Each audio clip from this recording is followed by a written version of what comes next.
नमस्कार, वंदे मातरम। मैं हूं श्यामगिरी। आप देख रहे हैं हमारा चैनल मुद्दा भारत का। आज का हमारा मुद्दा है महाराष्ट्र में मंत्रिमंडल विस्तार का। यह चुनाव के बाद मुख्यमंत्री बनने में 13 दिन लग गए।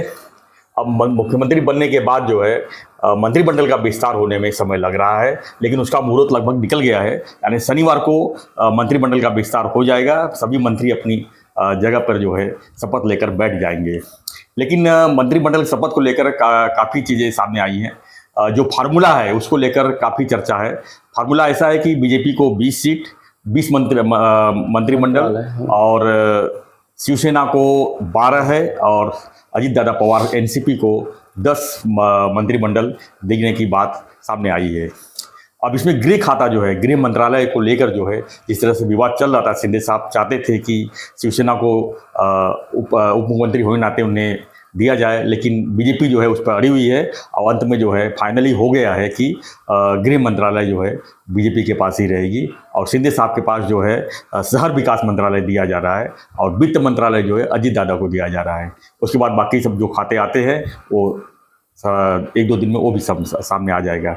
लेकिन जो मंत्रिमंडल में जो नाम की चर्चा है ये काफ़ी जो है चौंकाने वाले भी हैं, काफ़ी चर्चा में भी रहने वाले हैं, क्योंकि कुछ लोगों के पत्ता साफ होने वाले हैं और कुछ नए चेहरे आने वाले हैं, ये तो तय है।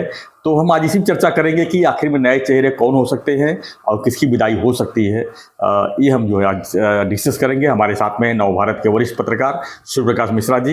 हम इनसे जानेंगे कि किसकी लॉटरी लग सकती है और किसका जो है विदाई हो सकता है मंत्रिमंडल से। स्वागत है आपका मिश्रा जी। हम लगातार महाराष्ट्र की राजनीतिक चर्चा करते आ रहे हैं।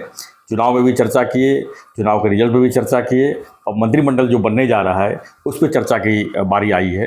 तो क्या कहेंगे कि इसमें हम चेहरे की अगर बात करें, पहले तो ये बात करते हैं कि जो फार्मूला तय हुआ है क्या ये सही है? बीजेपी 20, शिवसेना 12 और अजीत दादा 10।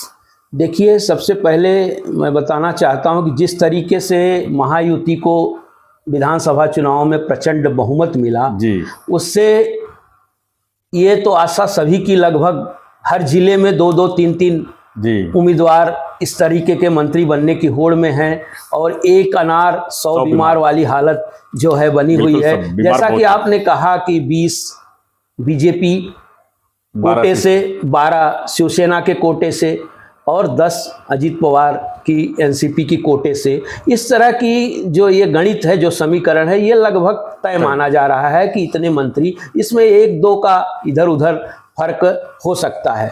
लेकिन जहाँ तक आपने बात की कि मंत्रिमंडल के बंटवारे को लेकर विवाद की, तो मुझे नहीं लगता कि अब कोई विवाद इस तरह का मंत्रिमंडल मंत्रियों के विभागों के बंटवारे को लेकर बहुत ज़्यादा अब विवाद रह नहीं गया है, क्योंकि 2 दिन पहले ही ये सारी चीज़ें माननीय उप मुख्यमंत्री एकनाथ शिंदे जी, मुख्यमंत्री देवेंद्र फडणवीस जी, अजीत पवार, तीनों के साथ गृह मंत्री जो हैं अमित शाह जी की बैठक भी हो चुकी और वो सब साफ हो चुका है। जो आपने कहा कि गृह मंत्रालय को लेकर ये बात सही थी कि गृह मंत्रालय शिवसेना को मिले या माननीय उप मुख्यमंत्री एकनाथ शिंदे जी को गृह मंत्रालय दिया जाए, इस तरह की बात उनकी पार्टी से भी और वहाँ से भी इस तरह की निकल रही थी और होना भी चाहिए था, जिस तरीके से पुराना इतिहास वगैरह रहा है। लेकिन उस पर भी शायद बीजेपी मानने को तैयार नहीं हुई। मुख्यमंत्री जो फडणवीस जी हैं वो गृह मंत्रालय अपने पास ही रखने पर राजी हैं या रखना चाहते हैं। तो ये सारी चीज़ें हैं। लेकिन आपने जैसे कहा कि जो 2 मंत्रालय है, जैसे राजस्व मंत्रालय, रेवेन्यू मिनिस्ट्री और ये नगर विकास मंत्रालय और वित्त मंत्रालय, ये 3 बहुत इंपॉर्टेंट मंत्रालय इसके बाद आते हैं गृह मंत्री के बाद। तो इसमें एक वित्त मंत्रालय जो है वो अजीत पवार जी के पास पहले भी था और इस बार भी रहेगा। तो बाकी बचा राजस्व और जो है शहर विकास, जिसको बोलते हैं नगर विकास मंत्रालय। तो ये नगर विकास मंत्रालय निसंदेह माननीय मुख्यमंत्री एकनाथ शिंदे जी के पास भी था, अब ये रहेगा, ऐसी प्रबल संभावना है। अब राजस्व विभाग को लेकर भी कि राजस्व विभाग बीजेपी उनको देती है उनकी पार्टी को या न, उस पर थोड़ा सा रखना चाहती है, वो भी अपने पास रखना चाहती है जैसा आपके। लेकिन मैं भी एक सूत्रों से ये मुझे खबर मिली कि अब मंत्रालयों के विभागों के बंटवारे और मंत्रालयों को लेकर शिवसेना से ज़्यादा बीजेपी में थोड़ी सी गहमा गहमी है। गहमा-गहमी वहाँ ज़्यादा है, वहाँ ज़्यादा उम्मीदवार हैं। हाँ, मतलब हाँ, एक तरीके से, हाँ 132 हैं, वहाँ ज़्यादा इच्छुक हैं, हर जिले से लगभग इच्छुक हैं। महिलाएं बड़ी संख्या में इच्छुक हैं, क्योंकि लाडली बहन योजना के माध्यम से लाडली बहन जो है बहुत जिस तरीके से महाराष्ट्र में उनका एक उभार आया राजनीति में और चुनाव के दौरान, तो बहनों का मतलब इससे लगता है कि महिलाओं को, कुछ महिलाओं को जरूर तीनों पार्टियां जी महत्व देंगे। तो इसमें से कुछ महिलाएं, मतलब एक तरीके से महिला कोटा जो रहेगा तीनों पार्टियों में रहेगा।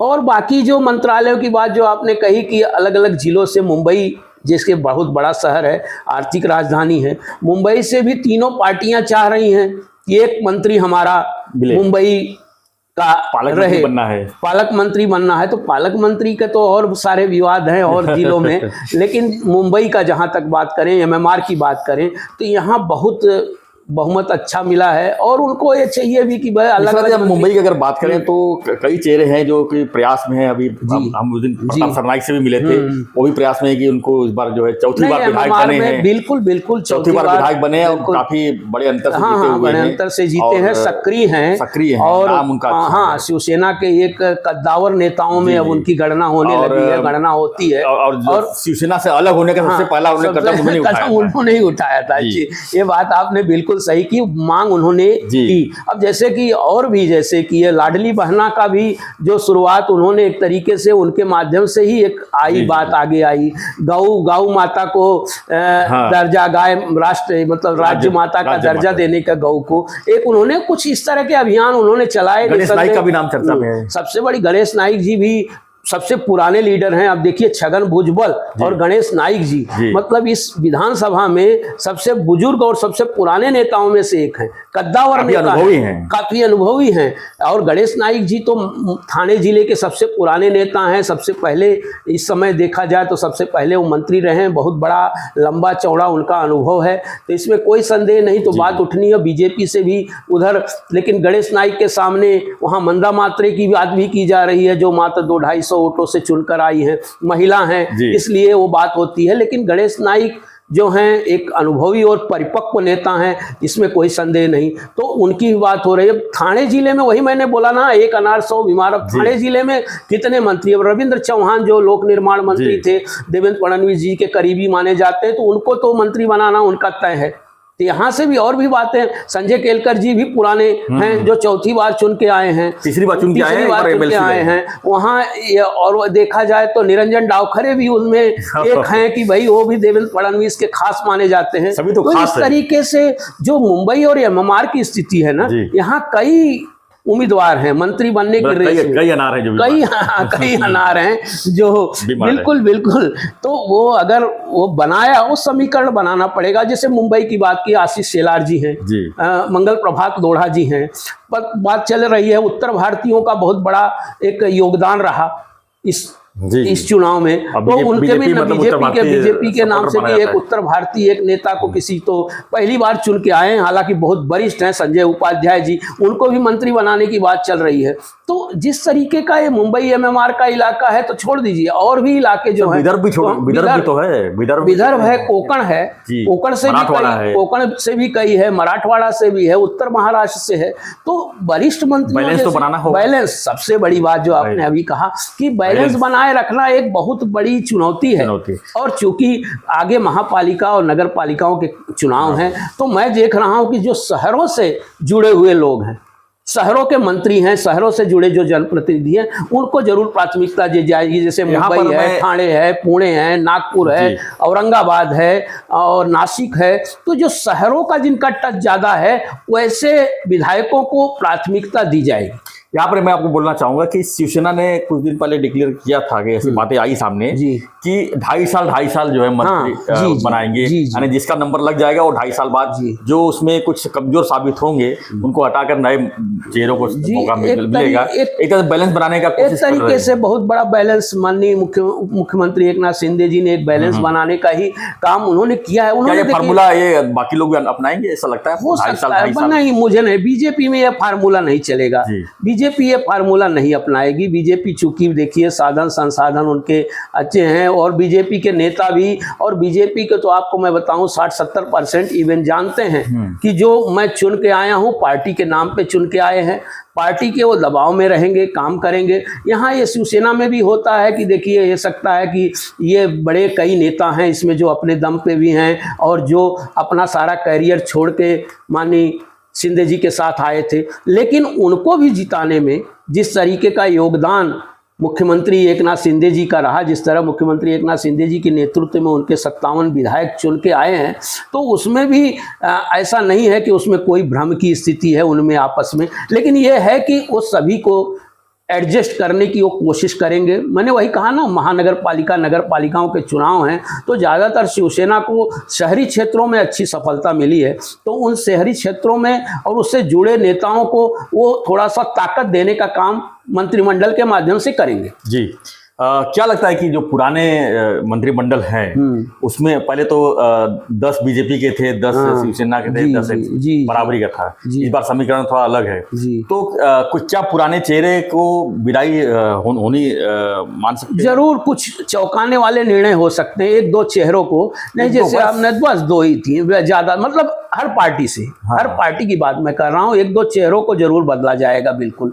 इसमें थोड़ा सा उनको नए लोगों को मौका देंगे, या 1-2 चेहरों को थोड़ा सा कहेंगे कि भाई थोड़ा सा आप आराम करो 1-2 साल, और जिस तरह से आपने बात की 2.5 साल की, तो इसमें ये संभावना बन रही है। जैसे वो रिपोर्ट कार्ड मंगाया गया और वो कराया गया, ये तो देखिए मुझे इसमें आधी हकीकत आधे फंसाने वाली बात है। अब देखिए अब पूरी तरह उन पर निर्भर है। देखिए माननीय एकनाथ शिंदे जी चाहेंगे जिसको, तो वो समन्वय के साथ उनका मंत्री बनेगा। बीजेपी जिसको चाहेगी बीजेपी का बनेगा, या ये अजित पवार जिसको चाहेंगे। ये बातें एक अलग तरीके से लाई जाती है कि बीजेपी सबका रिपोर्ट कार्ड बता रही है। बीजेपी सबका रिपोर्ट कार्ड क्यों मंगाएगी?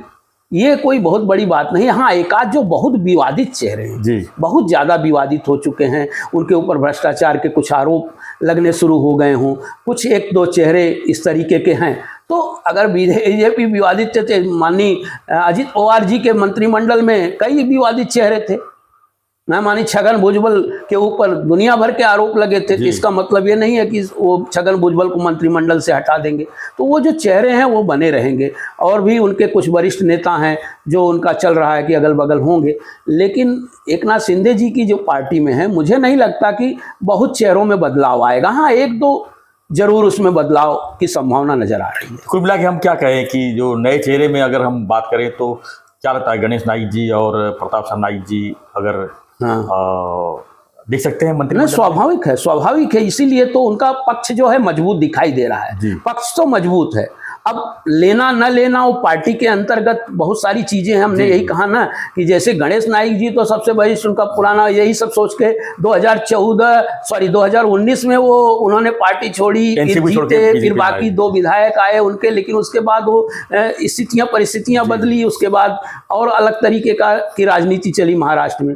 जहां तक प्रताप सरनाईक जी की बात है, तो उसी तरह पालघर में भी एक लोग हैं जो वरिष्ठ हैं, उनका हो सकता है, या कोकण का तो गणित विलास नीतीश राणे जी का नाम, बिल्कुल नीतीश राणे जी का भी बीजेपी से नाम चल रहा है। तो बहुत सारा चीज देखिए, बीजेपी में थोड़ी संभावना ज्यादा है, क्योंकि बीजेपी के 10 ही मंत्री थे, तो उसके मंत्रियों की संख्या 20 होनी है। अब इनके तो 8-10 मंत्री थे, वो 10 ही मंत्री है, तो इसमें 1-2 में बदलाव, कुछ आएंगे कुछ जाएंगे। हाँ, ये जो आपने कहा बिल्कुल सही कि ये कुछ आ सकते हैं, कुछ मतलब बहुत कुछ, मतलब 1-2-3 का ही गणित बनना है। 10% मान के चले, 10%, 10 में से 10% मान के चलेंगे तो एक ही हुआ। तो 20-25% मान सकते हैं आप। जी बिल्कुल जी, धन्यवाद सर मिश्रा जी, तो आपकी जानकारी के लिए। तो फ्रेंड्स, आपकी क्या प्रतिक्रिया है इस पर? क्या लगता है कि मंत्रिमंडल का विस्तार तो होना तय है, शनिवार को यानी कल हो जाएगा।